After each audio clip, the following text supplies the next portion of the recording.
గుడ్డు ఎముకలకు బలాన్నిస్తుందని, గుండె ఆరోగ్యానికి సహాయపడుతుందని, అయితే అధిక రక్తపోటు ఉన్నవారు మాత్రం గుడ్లకు దూరంగా ఉండటం మంచిదని వైద్యులు సూచిస్తున్నారు. తప్పనిసరైతే తప్ప పచ్చసొనను తినకూడదు, తెల్లసొనను మాత్రమే తినాలని పేర్కొంటున్నారు. పచ్చసొనలో కొవ్వు శాతం కాస్త ఎక్కువగా ఉంటుంది, తెల్లసొన నుంచి హాని తక్కువగా ఉంటుంది. మధుమేహం ఉన్నవారు శరీరాన్ని ఆరోగ్యంగా ఉంచుకోవడానికి ఆహారంపై ప్రత్యేక శ్రద్ధ వహించాలి. దీనికోసం పోషకమైన వాటిని ఆహారంలో చేర్చుకోవాలి.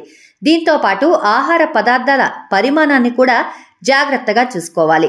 మీరు ఆరోగ్యంగా ఉండాలనుకుంటే గుడ్లు తినేటప్పుడు వాటి పరిమాణం గురించి జాగ్రత్తగా ఉండండి. ఎందుకంటే ఏదైనా సరే మితంగా తింటేనే ఆరోగ్యం, లేదంటే అనారోగ్య సమస్యలు కొని తెచ్చుకున్నట్టే అవుతుంది.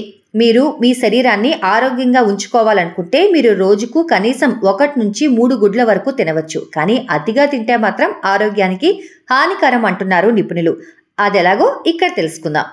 గుడ్లలో vitamin A, antioxidant, anti inflammatory లక్షణాలు ఉంటాయి. ఇవి కళ్లకు మేలు చేస్తాయి.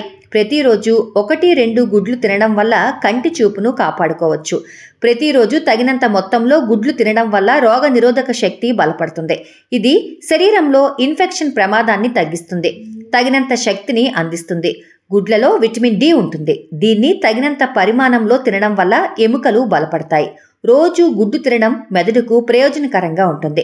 గుడ్లు తినడం వల్ల ఆలోచించే, అర్థం చేసుకునే సామర్థ్యం పెరుగుతుంది.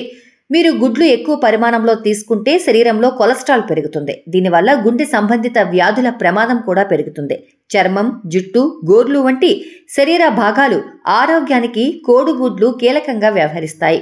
కంటి చూపు పెంచడం, జ్ఞాపక శక్తిని మెరుగుపరచడానికి గుడ్డు ఎంతగానో సహాయపడుతుంది.